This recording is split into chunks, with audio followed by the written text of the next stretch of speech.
Nation. Now I'm Pradeep Nambiar. In this we talk about news affecting the nation, Maharashtra and Mumbai. As they say, in every system there's a conflict. There's a conflict between abiding law and arbitrary power. The test for every democracy, it stands or it falls according to its own choice. Whether to give supremacy to the law or to the will of the people. Whether to constitute a moral association maintained by duty or a physical one kept together by force. They also say that there has to be a congruence between the way people make wealth and the way they govern themselves. If the political and the economic systems are dissimilar, one will eventually destroy the other. We welcome the esteemed guest in our studios today. We welcome Gopal Tiwari ji from the Indian National Congress. Gopal Tiwari ji, welcome to the show. Namaskar.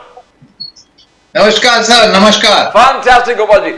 Advocate Sushil Vyas ji, welcome to the show, sir.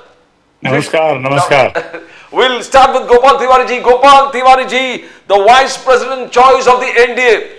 NDA के Vice President choice CP Radhakrishnan, an OBC candidate, a very non-controversial person. मगर Rahul Gandhi ji and the Congress has taken a strict objection.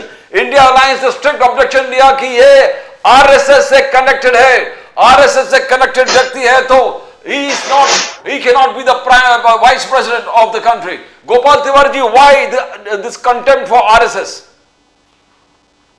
Gopal Tiwari ji, CP Radhakrishnan.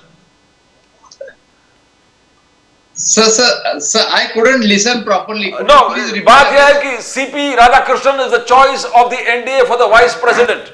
Vice President का choice, मगर कांग्रेस का विरोध है. कांग्रेस कह रहा है कि RSS से connected है. RSS से connected है, इसलिए we will not come together to see that he's going to oppose. You're going to have your own candidate. India Alliance is placing their own candidate, Gopal Tiwari ji. Sir, Congress and India Alliance have our own ideology, own principle. We have our own.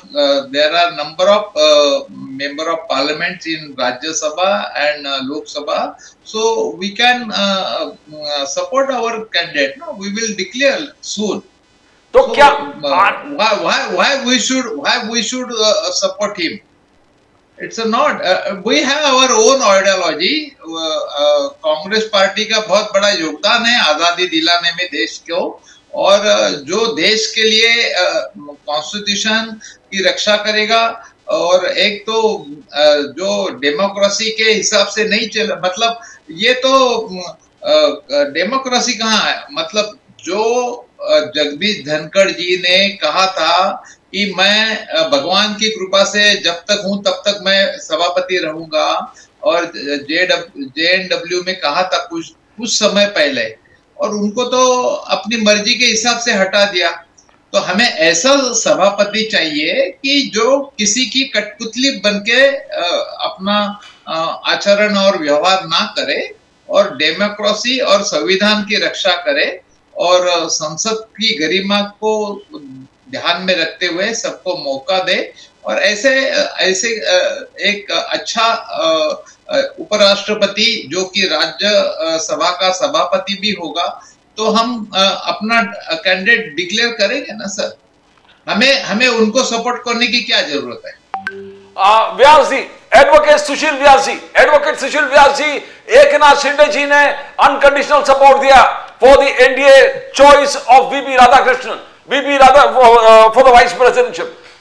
RSS, क्या RSS से होना एक बहुत गुनाह है, जिस प्रकार से इंडिया अलायंस ने कहा कि he is from the RSS, we can not support.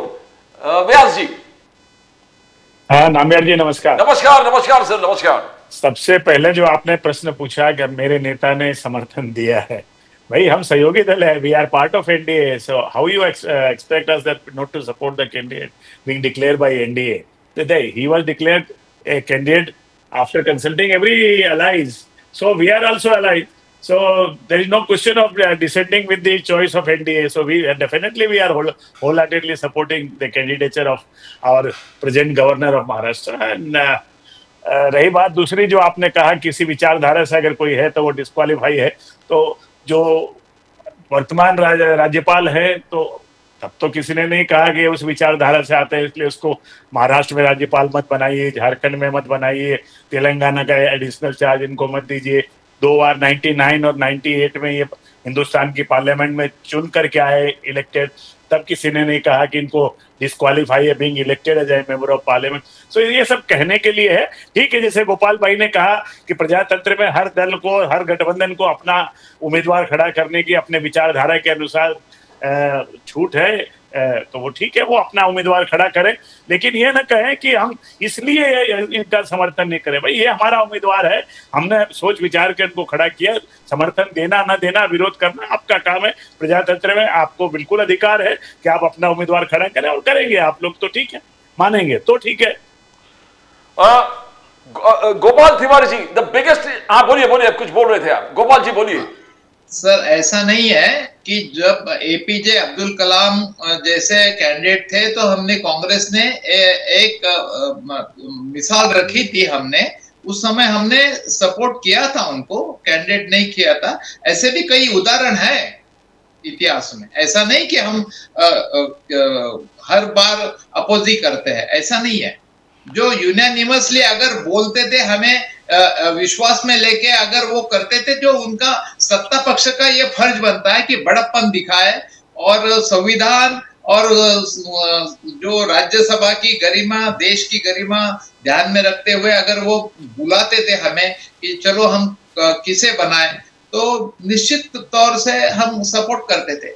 लेकिन ये नहीं है कि आप पहले डिक्लेयर कीजिए। अच्छा, आपने जो व्यास जी ने कहा कि अभी कई जगह वो तो उनका अधिकार है ना सर, बीजेपी से किसको टिकट देना, किनको चुन के देना, किसको राज्यसभा लोकसभा में भेजना, किसको कैंडिडेचर देना, वो तो उसमें तो वो थे ही। और राज्यपाल बनाना वो भी तो प्रधानमंत्री का अधिकार है, वो जो मंत्रिमंडल जो सिफारिश करेगा वही राष्ट्रपति करके भेजेंगे, तो उसमें अपोज करने का सवाल ही नहीं आता ना। तो वो जो संवैधानिक हक है आपका, तो वो आप निभाते आ रहे हैं। अभी कैंडिडेचर है, डेमोक्रेसी जो प्रोसेस है, तो उसमें हम अपना कैंडिडेट रखेंगे। अगर ये अपने बड़प्पन से अगर हमको पूछते थे, अपोजिशन को साथ में लेके बैठते थे कि हम चुनाव अगर ना करते हुए कोई एक यूनानिमसली कैंडिडेचर डिसाइड कर सकते, तो ये भी हो सकता था, ऐसा कुछ नहीं। But Gopal ji, will come straight to Rahul Gandhi ji पेट जो अभी कर रहे हैं, वोटर अधिकार यात्रा।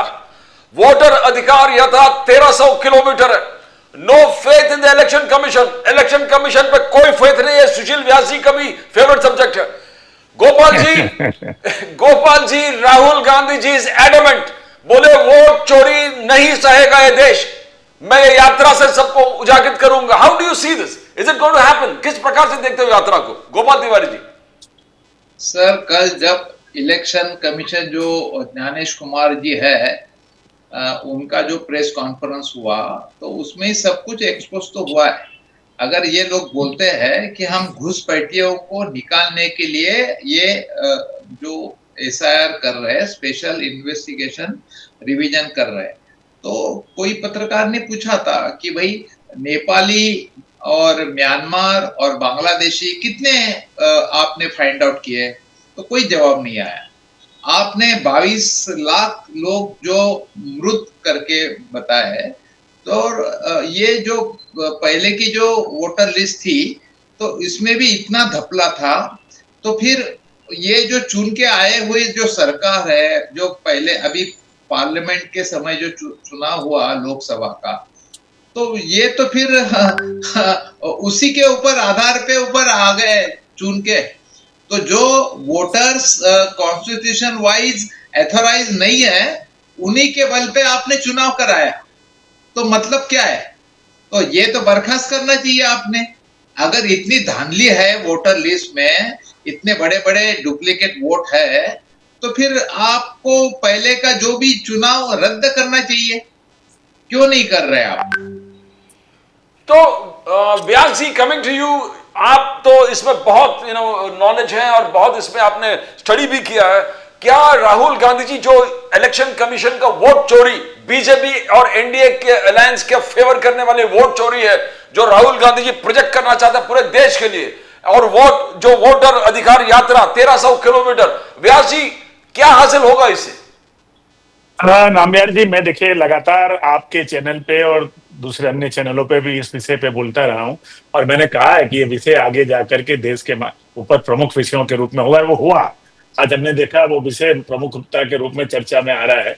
मैं बार बार एक चीज कह रहा था, जो कल इलेक्शन कमिश्नर साहब ने भी कही, कि हमें एक असंवैधानिक कदम बताइए इलेक्शन कमीशन का, जो देश के संविधान और देश के जो हमारे कानून है, चाहे 1950 का भारतीय इंडियन रिप्रेजेंटेशन एक्ट हो, या 1951 का इंडियन रिप्रेजेंटेशन एक्ट हो, या वोटर्स इलेक्टोरल रजिस्ट्रेशन रूल्स हो, किसका मतलब भंग हुआ है, किसको माना नहीं गया है, किसके विपरीत कोई कदम उठाया गया है, या वो कोई कदम ऐसा हो जो कानून की धाराओं में नहीं बैठता। अब ठीक है, अब आप स्वतंत्र है प्रजातंत्र के अंदर अपना माहौल बनाने के लिए, चाहे जिस नाम को देखे, कभी भारत जोड़ो के नाम से, कभी वोट को चोरी को बचाने के लिए कोई भी नाम देके आप यात्रा निकालिए, प्रजातंत्र में सबको अधिकार है। लेकिन एक संवैधानिक संस्था पर आप जब अंगुली उठाते हो, और कल बड़ी छाती ठोक करके भारत के मुख्य चुनाव आयुक्त ने देश की 140 करोड़ जनता के सामने आकर सार्वजनिक रूप से कहा कि आप हमें बताइए कि क्या हम गलत कहाँ हैं, संवैधानिक से वैधानिक रूप से कौन सा हमारा कदम जो है गलत है, और अगर आपको अधिकार है तो आप उस रूल 20 सब रूल 3 सब रूल बी में आकर के प्रॉपर तरीके से आप अपने एप्लीकेशन क्यों नहीं लगाते। कल तो राहुल गांधी जी कह देंगे मैं तो संविधान की शपथ खाई है, तो अगली बार रायबरेली में नॉमिनेशन भरने भी नहीं जाऊंगा, मुझे अपने आप उम्मीदवार बना दीजिए। ऐसा नहीं होता है। जब 20(3)(b) में प्रोविजन है कि अगर आपको किसी चीज का ऑब्जेक्शन लेना है, किसी का इंक्लूजन डिलीशन का, तो आपको एक प्रॉपर एप्लीकेशन लगानी पड़ेगी with oath. The oath means affidavit. So if somebody is asking you affidavit, it is not wrong, it is not unconstitutional. That is a provision which is there in the law. So according to that, अगर आप नहीं करते तो आप अपने किसी कांग्रेस के कार्यकर्ता से बोल दीजिए कि वो एफिडेविट दे, अगर आपको छोटापन लगता हो तो। लेकिन प्रोसीजर तो फॉलो करना पड़ेगा ना। What is asking? Election Commission is just saying, please follow the procedure. Under 23(b), you have to take oath and you have to give the details so that we can investigation. Unless there is a complaint properly filed before us, how can we investigate something? So that is a procedure which one has to understand. ठीक है, allegation करना आपका अधिकार है, आप प्रजातंत्र में आप कुछ भी कर सकते हैं। बोलिए बोलिए ठीक है नामेर जी, बोलिए बोलिए व्यास जी, बोलिए, we can hear you. मैं यही इतना ही कि आपके प्रश्न का यही उत्तर। yes. Gopal Tiwari ji, 7 days notice election commissioner ने दिया है, 7 days to Rahul Gandhi, apply on oath on affidavit और अपोलोजाइज, सबमिट और अपोलोजाइज। ये इलेक्शन कमिश्नर सीधा थ्रेट कर दिया है, बोले लोकतंत्र पर हमला कर रहे हैं राहुल गांधी जी, कॉन्स्टिट्यूशन पर हमला कर रहे हैं। How do you see that Gopal ji? Sir, Rahul Gandhi constitutional post पे है, अपोजिशन लीडर है, और एक जो बीजेपी के मंत्री अनुराग ठाकुर, उन्होंने भी प्रेस कॉन्फ्रेंस लेके अनाप शनाप बातें की, और हम बोल रहे हैं उनके भी जो एलिगेशन है उसका भी आप जो भी है जवाब दीजिए। उनको तो एफिडेविट नहीं मांगते आप, और यहाँ कहते हैं चुनाव आयोग ना पक्ष ना विपक्ष ना सर्वपक्ष। व्हाट नॉनसेंस, ये क्या बात है? ये कौन सी दोगुनी नीति है सर? अनुराग ठाकुर के लिए एक न्याय और राहुल गांधी के लिए एक न्याय। जो यूनियन मिनिस्टर है, जिम्मेदारी के साथ जो पेश नहीं आ रहे हैं, और उन्होंने केरला में, वायनाड में कई एलिगेशन किए हैं, कई वोटिंग जो वहां पे है उसके बारे में बात की है, तो उनके पास से क्यों नहीं एफिडेविट मांगा जा रहा है? राहुल जी के पास सिर्फ क्यों एफिडेविट मांगा जा? और एक बात रही सर, ये जो एसआईआर है वो उसका एक रूल जो बताया, अभी हमारी इंडिया अलायंस की प्रेस कॉन्फ्रेंस हुई आज ही दिल्ली में, उन्होंने बताया कि उसमें जो साल में योगेंद्र यादव जी ने भी ये सवाल उठाया था कि जिस साल इलेक्शन है उस साल एसआईआर नहीं होती। अगर आपको इतनी घुसपैठियों की और ये सब बातों की चिंता है तो पहले करना चाहिए आपको। 2023-24 में क्यों नहीं किया आपने? 5 साल आपके पास सत्ता थी वहां पे बिहार की, अभी क्यों? जब आपके रिपोर्ट आए कि आप चुनाव हार रहे, तब आप एक विशिष्ट लोगों को जो आपके फेवर में नहीं है उनको उन्होंने आपने बीएलए बनाए, उनको जो वहां पे नोटिफिकेशन जारी नहीं किया और सब कुछ, मतलब ये इतनी धांधली चुनाव आयोग की हुई है। और जब सुप्रीम कोर्ट ने जब जाके कहा कि आधार कार्ड कंसीडर कीजिए, तो ये तो अपनी मनमानी कर रहे थे वहां पे, आधार कार्ड और ये। और एक तरफ प्रधानमंत्री जी बोलते हैं कि भाई हर एक को मकान दिया हमने 11 साल में, कोई एक। और चुनाव आयोग कहता है कि करोड़ों लोग हैं वहां जो बिना मकान, बेसहारे, असहाय, फुटपाथ पे, लाइट के नीचे हम वो है, उनको भी तो वोट की हक मिलना चाहिए। तो जीरो एड्रेस है उनका। तो ये क्या है? मतलब चुनाव आयोग ने खुद ये मतलब एक्सेप्ट किया है कि करोड़ों लोग बिना एड्रेस, बिना मकान, बेसहारे, निसहारे बिहार में है। और सुप्रीम कोर्ट को बताना पड़ा कि 65 लाख लोग आपने किस आधार पे डिलीट किए, उसके कारण बताइए और वो जो वोटर लिस्ट है वो पब्लिश कीजिए। और ये सब चुनाव आयोग ने कल देश के साथ विश्वासघात किया है सर, झूठ बोला है सब कुछ। जब अखिलेश यादव जी ने यूपी के चुनाव के बारे में 18,000 एफिडेविट दिए थे, आज के प्रेस कॉन्फ्रेंस में वहां के नेता राम गोपाल यादव ने वहां पे बताया 18,000 एफिडेविट दिए।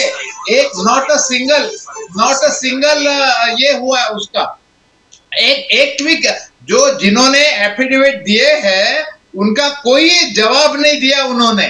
और आपको अखिलेश यादव जी ने जो वो सब ने उन्होंने ट्वीट किया है, बाकायदा किया है, उनकी रिसीट मिली है, डिजिटल रिसीट। और जो लोग एफिडेविट दे के ऑब्जेक्शन ले रहे हैं उनको तो आप एंटरटेन नहीं कर रहे। और आप किसी को धमकाने के लिए प्रेस कॉन्फ्रेंस ले रहे हैं क्या? आपकी जिम्मेदारी क्या है?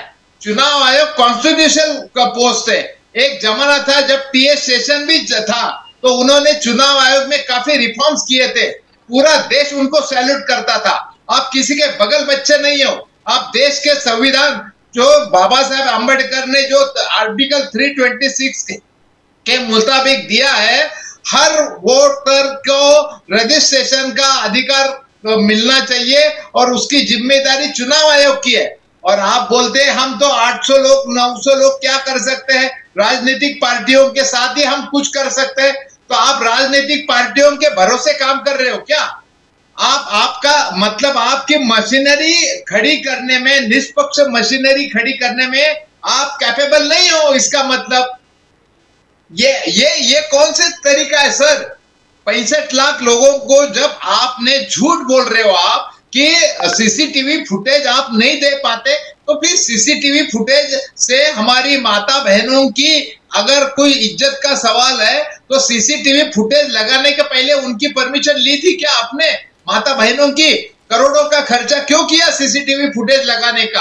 क्या मकसद था? क्यों देश का पैसा बर्बाद किया सीसीटीवी फुटेज लगाने का?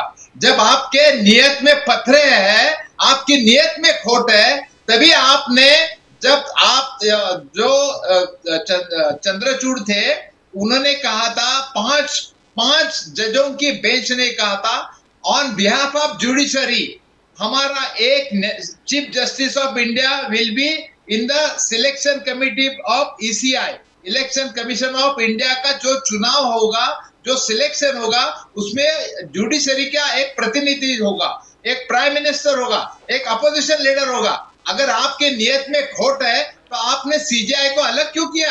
आप तो गणेश जी के दर्शन करने उनके घर पे जाते थे, तो फिर आपको उनके ऊपर भी भरोसा नहीं था क्या? ये मतलब क्या है? तो कहां ये आपने निष्पक्ष चुनाव आयोग का सिलेक्शन से आपके नियत में खोट है, आपकी अनैतिक चॉइस है और आपके बगल बच्चे जैसे इलेक्शन चुनाव आयोग काम कर रहा है, ये साफ हो रहा है।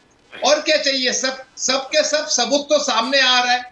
और आप कहते हैं इलेक्शन कमीशन जो सीसीटीवी फुटेज है वो हरियाणा पंजाब हाई कोर्ट ने आदेश देने के बाद आपने ये केंद्रीय मंत्रिमंडल की बैठक लेके चुनाव आयोग को निर्देश दिया है। चुनाव आयोग ने मंत्रिमंडल का मतलब सलाह मशवरा लेने की, डायरेक्शन लेने की कोई जरूरत भी नहीं थी।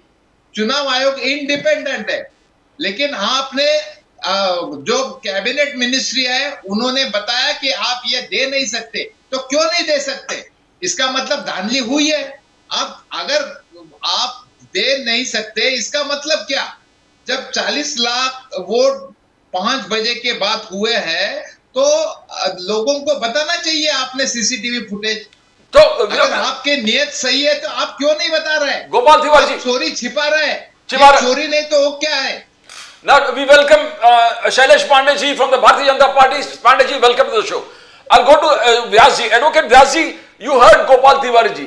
Gopal Tiwari ji कह रहे हैं election commission and the BJP and NDS colluding to steal votes. और आप कानून भी ऐसे बनाए कि इलेक्शन कमिश्नर को हर चीज से बरी कर दिया. You have shielded the election commission.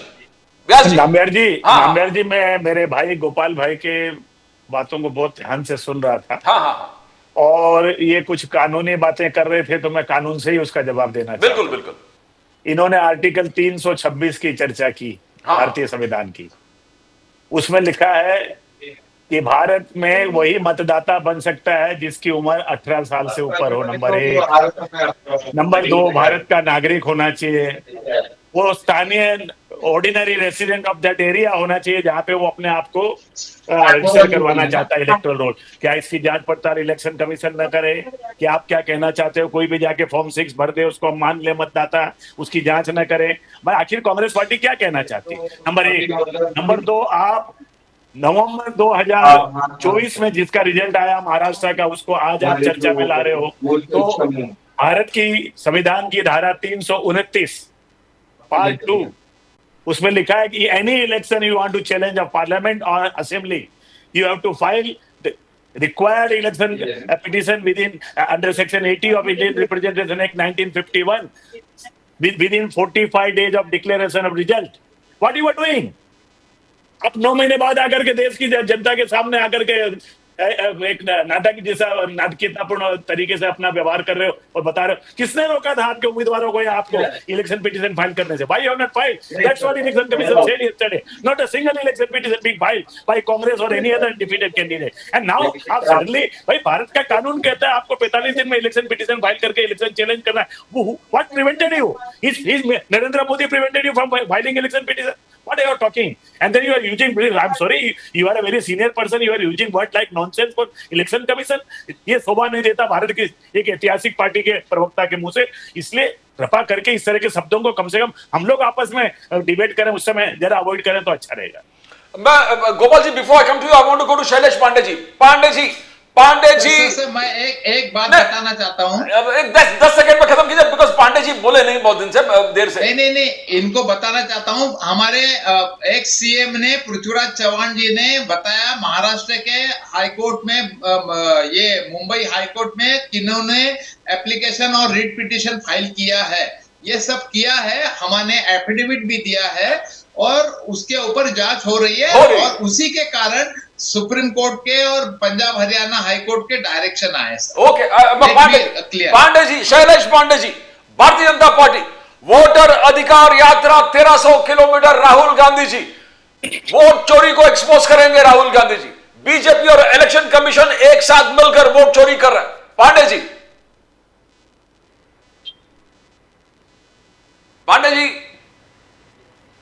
देखिए, प्रदीप जी नमस्कार। व्यास जी और पार्टी और राहुल गांधी जी हमेशा से ही अफवाह फैलाने का काम करते आए हैं। ये सिर्फ आप और हमने ही नहीं, पूरे देश ने देखा है। इसके भी पहले किस तरह से आरक्षण खत्म कर दिया जाएगा, संविधान खत्म कर दिया जाएगा, ये अफवाहें बढ़ाई थी लोकसभा के समय में। लेकिन न आज तक इस देश का कोई भी आरक्षण खत्म किया गया, न कोई संविधान में कुछ भी छेड़छाड़ किया गया, न संविधान खत्म किया गया। इनका काम सिर्फ और सिर्फ चुनाव के समय, अभी बिहार का चुनाव आया तो वहां अफवाह फैलाना।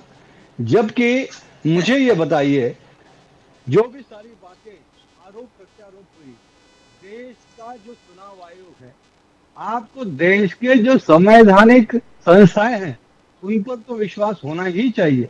लेकिन राहुल गांधी जी को देश की किसी भी संवैधानिक संस्था पर विश्वास नहीं है। इसके पहले भी उन्होंने सीबीआई, ईडी, इनकम टैक्स पर आरोप लगाए थे। अब वो इलेक्शन कमीशन पर आरोप लगा रहे हैं और आरोप लगाना सिर्फ उनका काम बन गया है, अफवाह फैलाना सिर्फ उनका काम बन गया है। और मुझे इस देश की जनता पर पूरा भरोसा है कि देश की जनता अब कांग्रेस के किसी भी प्रकार के अफवाह में आने वाली नहीं है। मैं कांग्रेस पार्टी राहुल गांधी जी से पूछना चाहूंगा, देश ये पूछता है क्या देश के जो जो जो लिस्ट है, वोटर लिस्ट है, क्या उसके अंदर रोहिंग्याओं का नाम रहना चाहिए? क्या जो घुसपैठी है उनका नाम रहना चाहिए? जो देश के नागरिक नहीं है उनका नाम रहना चाहिए? नहीं रहना चाहिए। ये देश की जनता भी चाहती है कि देश के वोटर लिस्ट में किसी भी प्रकार से देश के जो गैर नागरिक है उनका नाम नहीं होना चाहिए, रोहिंग्याओं को नहीं होना चाहिए। जो संवैधानिक दृष्टि से संविधान में धारा 326 का अनुपालन करते हुए जो लोग उसके लिए बाध्य होते हैं, जो उस संविधान पे खड़े उतरते हैं, जो नियम पर खड़े उतरते हैं, वो ही मतदाता यादी में उनका नाम मतदाता के तौर पर दर्ज होना चाहिए। और जो भी धारा 336 का उल्लंघन करते हैं, ऐसे लोगों का नाम मतदाता में नहीं होना चाहिए। ये देश का संविधान कहता है और ये बात हम कहते हैं और ये देश के हित में है और देश के हित के लिए, राष्ट्र हित के लिए हम काम कर रहे हैं और इलेक्शन कमीशन भी काम कर रहा है। रही बात दूसरी, जो बार बार ये प्रश्न खड़ा करते हैं कि यहाँ वोट चोरी हो गया, वहां वोट बढ़ गया, मुझे ये बताइए, कर्नाटक में जहां कांग्रेस शासित राज्य है वहां पे 4% से ज्यादा अधिक जब वोटिंग हुआ तो अब तो आपने ये प्रश्न नहीं खड़ा किया। तेलंगाना में 4% से ज्यादा वोटिंग हुआ तब तो आपने प्रश्न चिन्ह खड़ा नहीं किया। अब जब महाराष्ट्र में 1 साल के बाद आप सोकर उठे हो और आज प्रश्न खड़ा कर रहे हो, ये तो एक तरह का भेदभाव है। और ये चुनाव, बिहार के चुनाव को देखते हुए अफवाह फैलाने का काम फिर से एक बार कांग्रेस पार्टी कर रही है, जिस पर मैं पूरे दावे से कहता हूं कि देश की जनता अब इनके किसी भी प्रकार के अफवाह में आने वाले नहीं है। देश संविधान के आधार पर चल रहा है, संविधान के आधार पर चलता रहेगा। हमारा देश एक लोकतांत्रिक देश है। लोकतंत्र में जो संवैधानिक ढांचे हैं उस संवैधानिक ढांचे के अनुपालन करते हुए सारे काम नियम कानून से चल रहे हैं और ऐसे ही चलते रहेंगे। आज तक इन्होंने बहुत सारी बातों में शिथिलता की थी, लेकिन नहीं, ये देश अब आदरणीय यशस्वी प्रधानमंत्री नरेंद्र मोदी जी के यशस्वी और फैलादी हाथों में है, जो कठोर से कठोर निर्णय और नियम कानूनों की कठोरता से वो अमल में लाने का कार्य कर रहे हैं। इसलिए इनको मिर्ची लग रही है। इनको वोटों की तुष्टीकरण की चिंता है, इनको देश की चिंता नहीं है, इनको तुष्टीकरण की नीति की चिंता है। लेकिन अब ये देश तुष्टीकरण की नीति पर नहीं चलेगा, अब ये देश परिवारवाद की नीति पर नहीं चलेगा, अब ये देश भ्रष्टाचार की नीति पर नहीं चलेगा, अब ये देश विकास की नीति पे चलेगा, सेवा की नीति पे चलेगा, अंत्योदय की नीति पर चलेगा और सबका साथ, सबका विकास और संपूर्ण विकसित राष्ट्र बनाने को, भारत माता को विश्व गुरु बनाने की दृष्टि से देश के यशस्वी प्रधानमंत्री आदरणीय नरेंद्र मोदी जी के ये नेतृत्व में देश आगे बढ़ता जाएगा और आगे बढ़ता रहेगा। देश की जनता यशस्वी प्रधानमंत्री नरेंद्र मोदी जी के साथ है। गोपाल जी का स्माइल बहुत अच्छा है। गोपाल जी, बहुत बढ़िया स्माइल है आपका, आप स्माइल कर, बोलिए बोलिए। मैं अभी इन्हीं के जो उपस्थित प्रश्न पे बात कर रहा हूँ। हाँ हाँ, बहुत बड़ी बड़ी बातें करते हैं, ना खाऊंगा ना खाने दूंगा, देश सुरक्षित हाथों में, और भ्रष्टाचार 11 साल हुए, कोई एक शॉर्ट सिंगल भ्रष्टाचारी के ऊपर आपने कार्रवाई की, बल्कि जो जो भ्रष्टाचारी थे उनके लिए आपने रेड कारपेट बिछाए, मंत्रिमंडल में लिया है, उनको मिनिस्ट्री की पोस्ट दी है, सब कुछ तो दिया है। और क्या बात कर रहे हैं, हंसी आती है सर। कौन से जो वहां पे विश्वास शर्मा आसाम से लेके, बंगाल से लेके, महाराष्ट्र अजीत पवार से लेके, एक एक उदाहरण बताइए कि कोई 11 साल में आपने कोई भ्रष्टाचारी के ऊपर कार्रवाई की, बताइए। अरे मतलब क्या बातें कर रहे सर, ये हंसी आती नहीं तो क्या तरस आता है। एक सिंगल तो बताइए ना, किसके ऊपर कार्रवाई की आपने, जिनके ऊपर आपने बंगाल पे चिट फंड घोटाला का जो उनको भी बीजेपी में लिया, विश्वास शर्मा आसाम का, बहुत अमित शर्मा जी ने बहुत भ्रष्टाचार के आरोप किए थे, अजीत दादा पवार पे तो 70,000 करोड़ के घोटाले के साक्षात प्रधानमंत्री ने आरोप किया था। क्या पट्टी बन गई क्या आंखों को? क्या भ्रष्टाचार में आपको कुछ मिला इसलिए चुप बैठ गए? क्या कर रहे हैं आप? दूसरा बात, परिवारवाद। सर, परिवारवाद अकाउंटेबिलिटी है। परिवारवाद जो रामचरित्र का है वो पति का पत्नी के प्रति, पत्नी का पति के प्रति, पति के पिताजी के प्रति, अपने भाइयों के प्रति अकाउंटेबिलिटी का उदाहरण है परिवारवाद। आप क्या बात कर रहे हैं? और ये सब बातें जो है घुसपैठियों पे बिल्कुल सही है, घुसपैठियों पे को निकालना चाहिए, लेकिन उसके पहले जो चुनाव हुआ तो आप उनके मतों के ऊपर चुन के आए क्या? घुसपैठिए, मृत, डेट और डुप्लीकेट, इनके ऊपर आप चुन के आए। फिर वो तो फिर आपकी वो तो वही तो मैं कह रहा हूं, अगर 6 महीने पहले जब चुनाव हुआ था तो आपको सब अच्छा लग रहा था। और जो चुनाव का जो है, जो एक रूल है कि जिस समय ये एसआईआर होना है वो चुनाव के साल में नहीं होता, तो आप उसमें ही करा रहे। बिहार में जो पहले आपने कोई अपोजिशन पार्टी को लिया विश्वास में, किसी को नहीं लिया।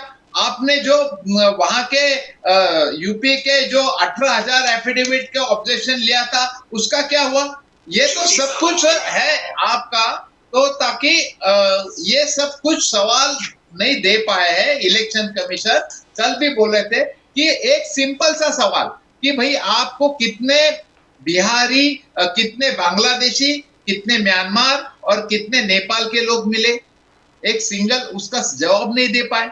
65 लाख आपने आधार कार्ड मनमानी किया, उससे पहले तो आधार कार्ड चलता था, आपने आधार कार्ड हटा दिया।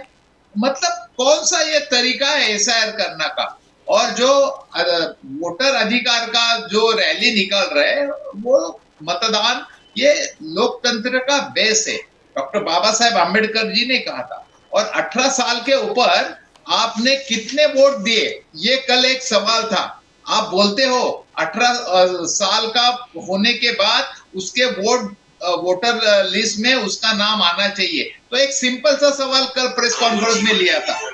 तो मैं सुशील व्यास जी के पास आता हूं। गोपाल जी, व्यास जी, 2 पॉइंट है। क्या राहुल गांधी जी ने कहा कि इम्पीच ऑफ सीईसी, ये पॉसिबल है? Impeachment of CEC, is it an empty threat? और दूसरा जो कांग्रेस का डिमांड है एसआईआर शुड बी एबॉलिश्ड यानी स्क्रैप्ड, किस प्रकार से दोनों चीज में देखते हो आप कानून के जानकार भी हो, एडवोकेट व्यास जी? नामबिहार जी, मुझे तो देश की ऐतिहासिक पार्टी कांग्रेस पार्टी के प्रवक्ताओं और उनके नेताओं के ज्ञान और जिस तरह से वो नाटकीयतापूर्ण व्यवहार कर रहे हैं उस पर बड़ी हंसी आती है। मुझे बताइए, अभी मेरे भाई कह रहे थे कि 18 साल से ऊपर वाले जो भी लोग हो गए उसकी डेडलाइन थी 1 जुलाई तक, जो 18 साल का हो गया उसका नाम ऐड कर रहा है, करेक्ट? बिकॉज साल में 4 डेडलाइन होती है, 1 जनवरी। मैं बीच में नहीं बोला गोपाल भाई, गोपाल जी सुनिए ना, चुप हो जाता हूँ। गोपाल जी सुनिए, आपके पास डिबेट करने का। गोपाल जी सुनिए प्लीज। और आपने कहा उनका नाम, तो अगर आप इलेक्शन कमीशन की साइट को फॉलो कर लेते, इतना बड़ा आरोप लगाते हो तो उसको रेगुलरली फॉलो किया कीजिए। अभी दोपहर में 3 बजे उन्होंने डाला है 1,54,651 18 साल जो बच्चों को हो गया है, उन्होंने अपना नाम फॉर्म 6 भर के वहां पे रजिस्टर किया है इलेक्शन कमीशन ऑफ बिहार के सामने, चीफ इलेक्शन ऑफिसर बिहार के सामने। 1,54,651 मैं आपको फिगर दे रहा हूँ, दैट इज फॉर्म 6। आप कुछ देखते नहीं, पढ़ते नहीं, जानते नहीं, फिर भी कुछ भी आकर के टीवी पे बोल देना, ये अच्छी बात नहीं गोपाल भाई, जरा फैक्ट चेक कर लीजिएगा। और दूसरी बात आपने कहा, आजकल गोपाल जी सुनिए ना, मैं आपके पास आता हूं। गोपाल जी आपके पास आता हूं। कल मैं आज 3 बजे का आंकड़ा बता रहा हूं, तो आप कल प्रेस कॉन्फ्रेंस, और अभी भी 14 दिन है, अभी भी देखिए वो कल के प्रेस कॉन्फ्रेंस में इलेक्शन कमीशन ने नहीं दिया, वही बता रहा हूँ भाई, नहीं है ये सभ्यता का तरीका नहीं है, डिबेट में इस तरह से नहीं होता गोपाल भाई। गोपाल जी सुनिए ना, गोपाल जी आपके पास। दूसरी चीज आपने कहा कि हमको ये घुसपैठियों के बारे में, भाई ये 65 लाख लोग जब हटाए गए तो उसको जब आप जांच करोगे डिस्ट्रिक्ट लेवल पे, सीओ लेवल पे, ब्लॉक लेवल पे, तभी ना पता चलेगा कि वो भारत का नागरिक है या नहीं है। उसकी जांच पड़ताल के बिना आपको पता चल जाएगा, तो उन्होंने बता दिया। और कल आज उन्होंने सारे डिस्ट्रिक्ट के साइट पे डाला है 56 घंटे के अंदर सुप्रीम कोर्ट के आदेश के बाद। लेकिन उसके पहले election commission is on record saying that कि 12 recognised party including Congress and RJD, उनके प्रतिनिधियों को एक जो 65 लाख लोगों के नाम हटाए गए उनकी कॉपी दी गई है। अब आप पढ़ते नहीं, देखते नहीं, उसको जांचते नहीं। आज भी समय है, ये 1300 किलोमीटर की यात्रा निकालने के बजाय 14 दिन बाकी है, 243 सीटें हैं, एक एक सीट से 10-10 लोगों को बुला लीजिए और जांच करवा लीजिए कि 65 लाख में कैसे नाम हटे, उनकी जांच करके उनको कैसे फॉर्म 6 या फॉर्म 7 भर के वापस रिस्टोर किया जाए या विरोध किया जाए। बाद में आप 1 सितंबर के बाद कहोगे कि ऐसा हो गया। अरे अभी समय है, 14 दिन का समय आपके पास है। मैं आप बार बार कह रहा हूं, still you have 14 days time. आप ये यात्रा के बजाय एक एक चुनाव क्षेत्र से लोगों को बुला करके वहां पे ऑब्जेक्शन करवाने का या फॉर्म भरवाने का काम कीजिए, तो शायद आप देश की सेवा करेंगे और उन मतदाताओं की अधिकारों की रक्षा करेंगे। अन्यथा सिर्फ आप नाट्यशापूर्ण बात करें। दूसरी चीज, कल इलेक्शन कमीशन का पूरा प्रेस कॉन्फ्रेंस आप वापस एक बार रिवाइंड करके देख लीजिएगा। इलेक्शन कमीशन ने कहीं आदरणीय राहुल गांधी जी का नाम व्यक्तिगत तौर पे नहीं लिया है। उन्होंने कहा जिन्होंने आरोप लगाया है उनको मैं कहता हूं कि 7 दिन के अंदर जांच एफिडेविट के साथ डिटेल्स दे दें, अन्यथा माफी मांगे। ये शब्द है उनके, किसी व्यक्तिगत का नाम उन्होंने जिक्र नहीं किया। इसलिए जब कम से कम डिबेट में बैठे तो फैक्ट के साथ हम लोग चर्चा करें। मेरा यही निवेदन है आपसे। Gopal ji, you want to answer to what Vyas ji said? आप उंगली उठाए थे, बोलिए बोलिए गोपाल जी।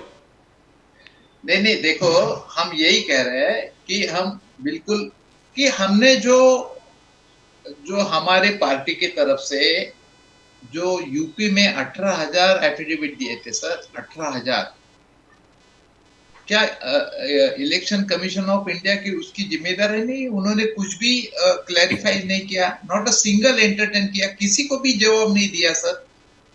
क्यों?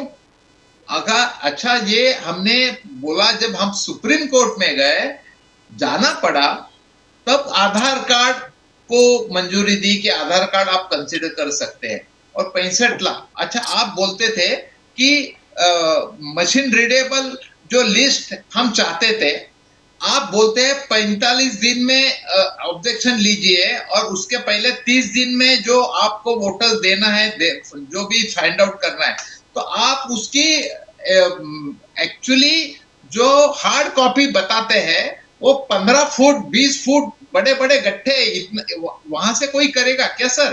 कॉमन सेंस है। और मशीन रीडेबल लिस्ट क्यों नहीं दे पा रहे आप, जब पहले देते थे? और आप बोल रहे कि सुप्रीम कोर्ट ने, ये भी इलेक्शन कमीशन ने झूठ बोला है, क्योंकि आज प्रशांत भूषण ने उसका दाखिला दिया है, उन्होंने ट्वीट किया है कि ऐसे कभी बिल्कुल नहीं किया था। उस समय सुप्रीम इलेक्शन कमीशन ने ऐसा कहा था, इसी argued in the Supreme that giving machine readable list would violate privacy, but Supreme Court didn't endorse that absurd argument. उस समय सुप्रीम कोर्ट ने वो इलेक्शन कमीशन का आर्गुमेंट कंसिडर नहीं किया है। तो आप ऐसे क्यों बोल रहे हैं? इलेक्शन कमीशन कि सुप्रीम कोर्ट ने हमें ये एक्सेप्ट किया है कि वोटर्स के प्राइवेसी डिस्टर्ब होगी, सीसीटीवी फुटेज भी देने से डिस्टर्ब होगी। आप बोलते हैं रीडेबल लिस्ट जो है वो ये प्रैक्टिकली पॉसिबल है क्या? आज इतने हजारों लाखों करोड़ों वोटर्स में कौन कौन से डुप्लीकेट है? और सबसे मेन बात है, तो आपने जो पहले जो चुनाव हुआ वो बोगस और फ्रॉड और फेक और घूसपैठियों के लिस्ट के वोटर्स के ऊपर चुनाव लड़ा क्या और जीत के आए क्या? सीधी बात है ना प्रदीप जी, ये बात तो पूछिए ना उनको। जब पहले 6 महीने चुनाव था, तब आप वही चुनाव इलेक्शन कमीशन इन्हीं की सत्ता थी, 11 साल से इन्हीं की सत्ता है। तो आज ऐसी कौन सी ये मजबूरी हो गई कि इनको ये लोगों को उसमें से कम करना पड़ा? 22 लाख लोग अगर मृत गए तो मृत लोगों के ऊपर ये चुन के आए क्या? सीधी बात है सर।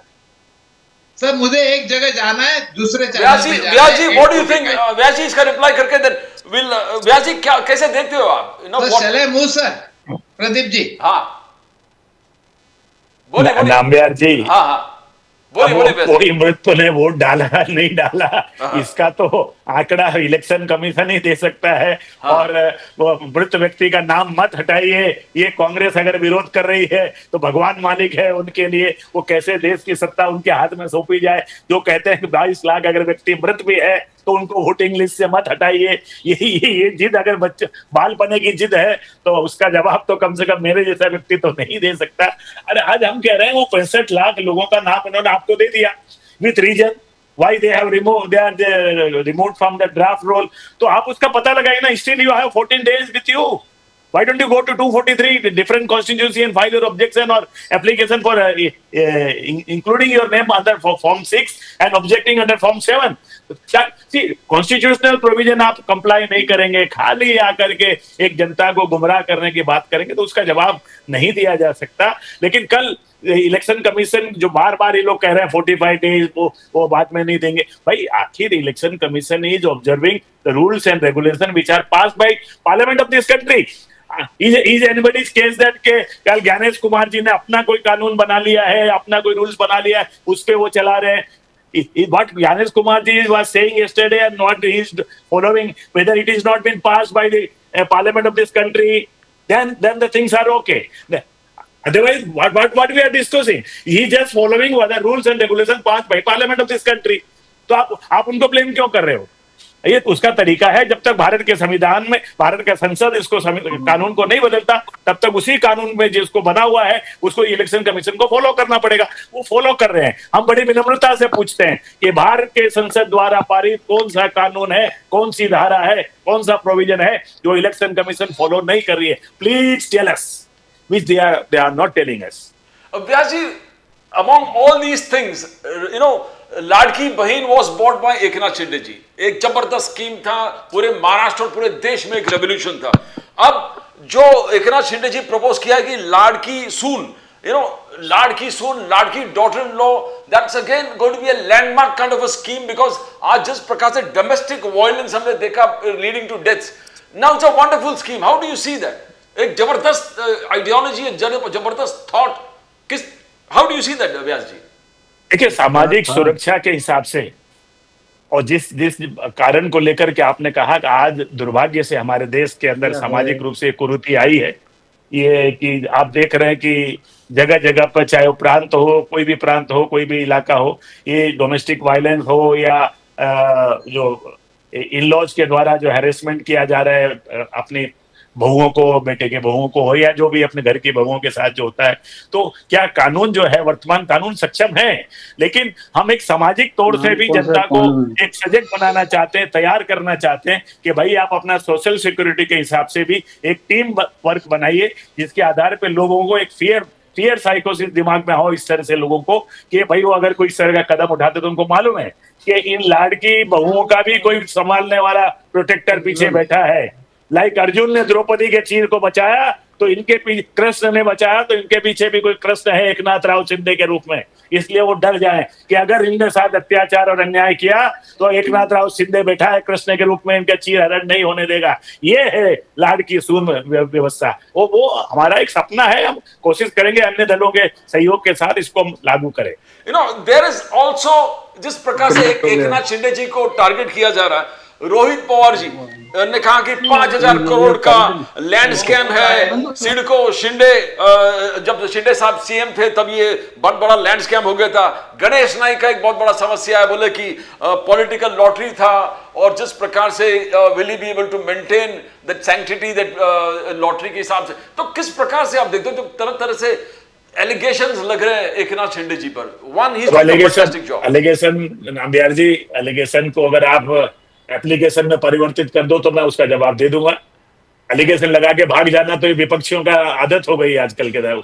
एलिगेशन को आप ऑफिशियली लगाइए ना, हम उसका जवाब देंगे, फिर भागते क्यों? दूसरी चीज, आपने गणेश नायक जी का नाम लिया, वो बड़े नेता हैं, लेकिन मैं बड़ी विनम्रता से एक चीज कहना चाहता हूँ, 2022 जून में अगर शिंदे जी वो कदम नहीं उठाते जिसको दबाव तंत्र कहते हैं, तो शायद ये वर्तमान सरकार भी अस्तित्व में नहीं आती। ये माननीय गणेश नायक जी को समझ लेना चाहिए। तो do you think that Shinde ji पर प्रेशर बनाया जा रहा है? Shinde ji being targeted because Shinde ji बीच में वहां पर दिल्ली में भी गए थे कि अलग अलग, because how do you see the entire thing? एक तो उद्धव बालासाहेब ठाकरे जी का अटैक है, संजय राउत हर चीज में, जैसे संजय राउत जी ने कहा कि ये लॉटरी नहीं है, ये मटका है, एक तरह से they are trying to corner Eknath Shinde ji, where we appreciate the kind of schemes that he is getting, Eknath Shinde ji. बोलिए बोलिए व्यास जी। अब संजय राउत जी की हताशा निराशा पे तो मैं कभी कुछ बोलता नहीं, आप जानते हैं उनकी वो यही बोलेंगे और क्या बोलेंगे। हाँ, लेकिन अब वो लॉटरी और मटका, वो ये भाषा उन्हीं के संबंध में आती है। लेकिन मैं एक चीज कहना चाहता हूँ, अगर मेरे नेता ने कठोर कदम नहीं उठाया होता 2022 जून में, तो वर्तमान सरकार जो जनप्रिय सरकार है, ओवरवेलमिंग मेजोरिटी से जीत के आई है, वो शायद अस्तित्व में नहीं आती। I'm going on record saying that it is just because of that Eknath Rao Shinde's decision, bold decision rather, and he has proved himself that he is a able leader. He can deliver the goods. He can do something for the government, and we are following the path. वो जो हमारे founder आदरणीय हिंदू इतने सम्राट बाला साहब ठाकरे ने कहा, 80% समाज कार्य, 20% राजनीति। तो ये जैसे जो माझी लाडकी सून, माझी लाडकी बहन, ये जो तमाम योजनाएं हैं, ये समाज की सुरक्षा के लिए है, मेरी बहनों को मदद पहुंचाने के लिए, उनको मजबूत करने के लिए है। यही बाला साहब ने हमको सिखाया, और उसी को लेकर आज हमारे सर्वोच्च नेता एकनाथ राव शिंदे जनता के बीच में काम कर रहे हैं। इसलिए कोई डरने वाली बात नहीं है, वो अपना काम करते रहेंगे। लोगों का काम है विरोध करना, लोगों का काम है आरोप लगाना, लगाते रहिए। राजनीति में हम लोग उनसे कोई प्रशंसा की आशा भी नहीं करते। अब रही बात वो दिल्ली क्यों गए, भाई अब हम गठबंधन में हैं, हमारे गठबंधन के साथियों से मिलेंगे नहीं। अब दिल्ली में जाके हमारा संसद का सत्र चल रहा है, हमारे सांसदों के साथ विचार विमर्श करके क्या मुद्दे महाराष्ट्र के वहां पे उठाने हैं, उसकी चर्चा नहीं करेंगे तो फिर क्या करेंगे। दिल्ली जाना कोई गुनाह है क्या? हम जाकर दिल्ली कोई किसी नेताओं के दरवाजे में खड़े नहीं हुए, हम जाकर के दिल्ली अपने गठबंधन के नेताओं से बातचीत किए, हम हमारे सांसदों से बातचीत किए। गठबंधन के नेता आदरणीय मोदी जी से, अमित शाह जी से मिलना क्या गुनाह है क्या? अरे ये बात इसको समझ के परे। तो तब ऐसी बात है तो छठी रो में उद्धव ठाकरे जी को बैठाया राहुल गांधी जी ने, वो सही था क्या? कम से कम वो व्यवहार एकनाथ राव जी शिंदे के साथ नहीं हुआ। पांडे जी, आप कट ऑफ हो गए थे। पांडे जी जो कैंडिडेट है वाइस प्रेसिडेंट सीपी राधाकृष्णन जी, कांग्रेस और इंडिया अलायंस का कहना है कि आरएसएस एफिलिएशन है। आपने जबरदस्त कैंडिडेट सुना, एकनाथ शिंदे जी ने होल हार्टेडली सपोर्ट किया है। पांडे जी, क्या आरएसएस का कैंडिडेट होना ये एक डिस्क्वालिफिकेशन है, आरएसएस का एफिलिएशन? पांडे जी जी, आपने प्रश्न क्या किया, फिर से पूछिए जरा एक बार। सीपी राधाकृष्णन जी एनडीए का ऑफिशियल वाइस प्रेसिडेंट कैंडिडेट है। कंसेंसस बिल्ड करने के लिए राजनाथ सिंह ने कांग्रेस के खड़गे साहब से बात की है, डीएमके से बात की है, स्टालिन जी से बात की है, बट उनका कहना है कि आरएसएस एफिलिएशन है। राहुल गांधी जी का कहना आरएसएस के साथ इनका एफिलिएशन है, ये एक डिस्क्वालिफिकेशन है, हम इनको समर्थन नहीं दे सकते। पांडे जी, राधाकृष्णन जी, देखिए मैं आपको बता दूं कि देश के यशस्वी प्रधानमंत्री, हेलो मेरी आवाज आ रही है? Yes yes, we can hear you. Pandey ji बोलिए।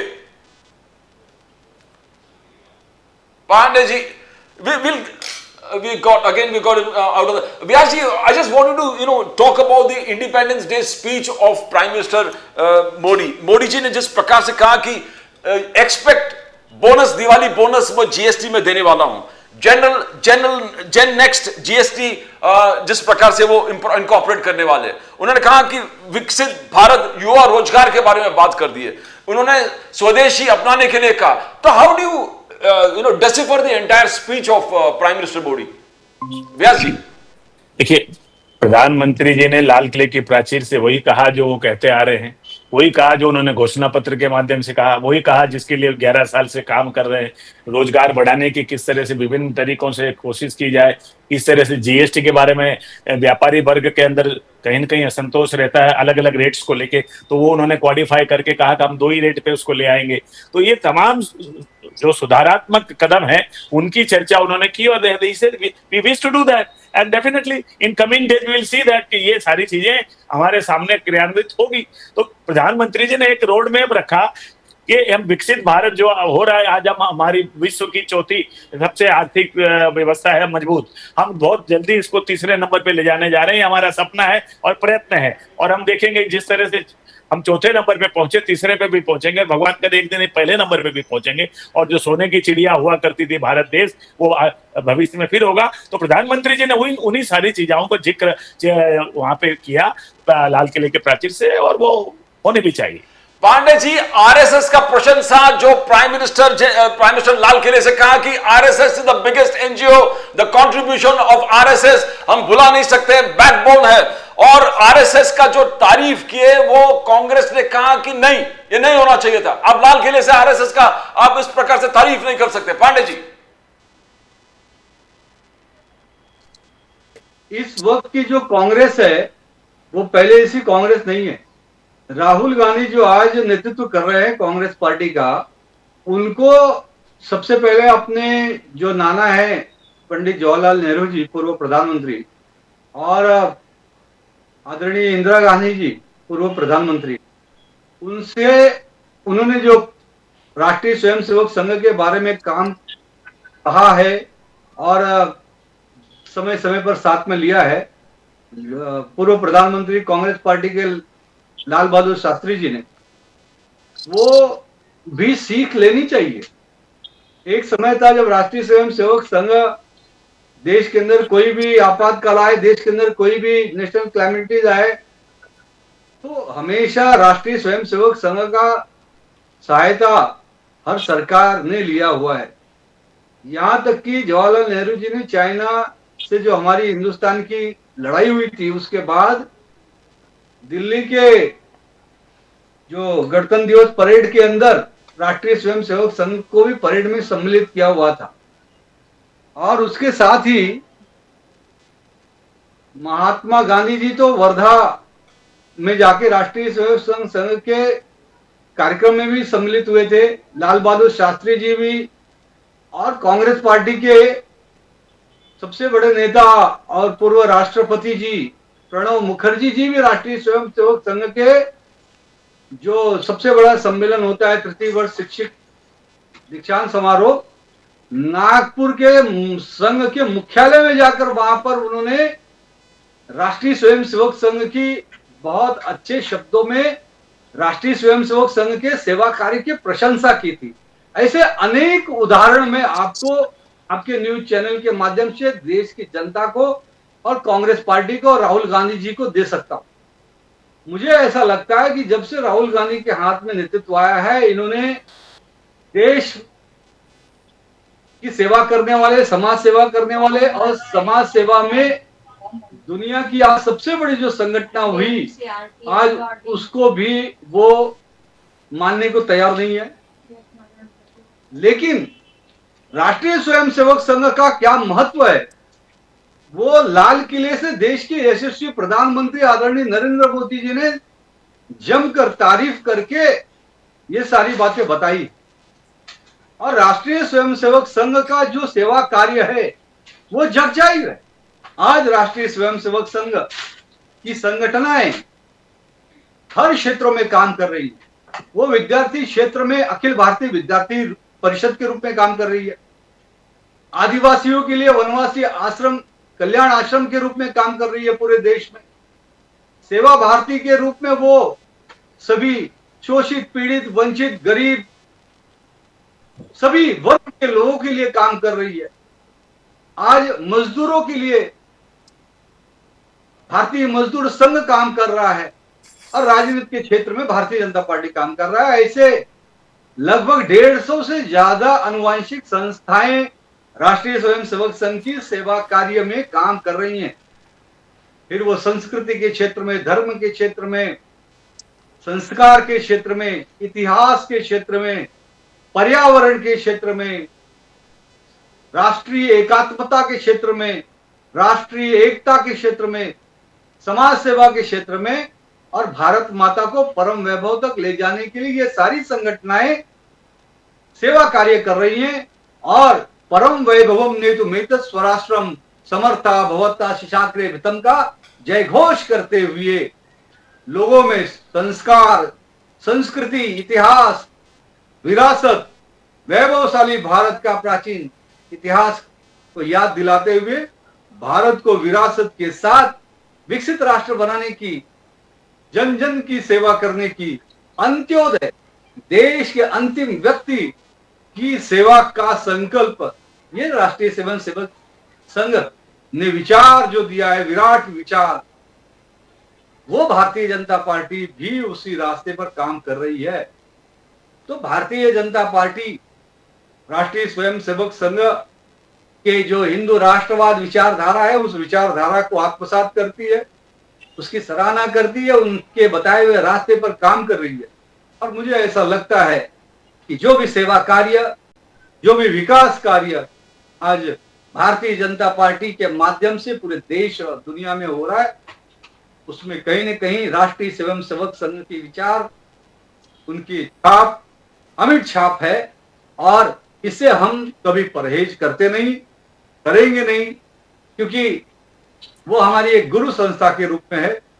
और हमारे धर्म में, हमारे संस्कार में, हमारी संस्कृति में गुरु गोविंद दो खड़े काके लागे पाए, बलिहारी गुरु आपने गोविंद दियो बताए।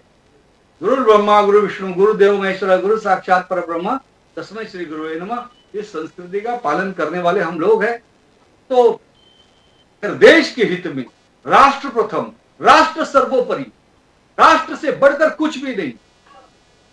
भारत माता को विश्व गुरु बनाना, भारत माता को संपूर्ण विकसित राष्ट्र बनाना, देश के अंतिम व्यक्ति का उत्थान करना, इस विचारधारा पर हम काम कर रहे हैं और काम करते रहेंगे। You know, Pandey, Vyas ji, before I come to you for the sum up, Pandey ji से और एक प्रश्न पूछता हूं। इलेक्शन कमीशन जिस प्रकार से राहुल गांधी जी को 7 दिन का वक्त दिया है, आइदर सबमिट ओथ और अपोलोजाइज, मगर राहुल गांधी जी कह रहे हैं कि हम इलेक्शन कमिश्नर को इंपीच करेंगे, इंपीचमेंट, और पूरे इंडिया लाइंस एक साथ आ रहा है। पांडे जी क्या कहना है आपका? देखिए, राहुल गांधी जी ने इसके पहले भी कई वक्तव्य दिए हैं जो देश के राजनीति में कंट्रोवर्सी का काम किया।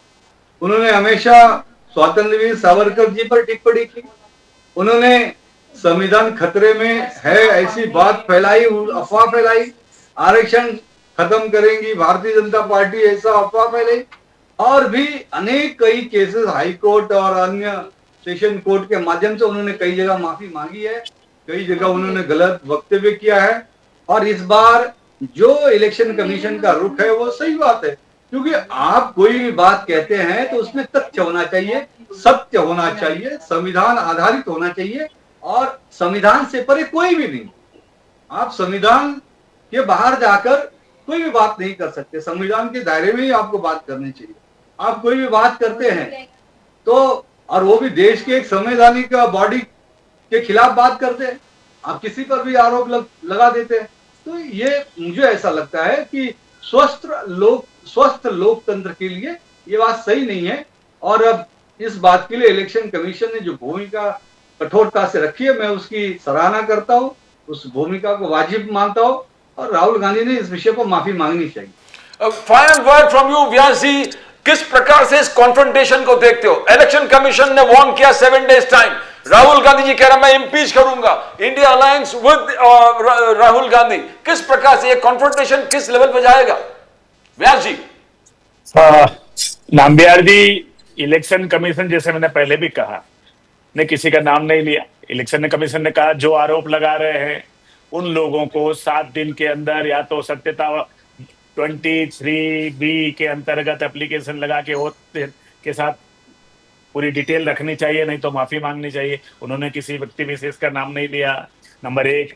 नंबर 2, इम्पीचमेंट यानी महाभियोग, उसके लिए वो इम्पीचमेंट तो ले आएंगे, लेकिन इम्पीचमेंट पास कराने लायक संख्या वाला उनके पास पीछे मुड़ के देखें तो है क्या दोनों सदनों में?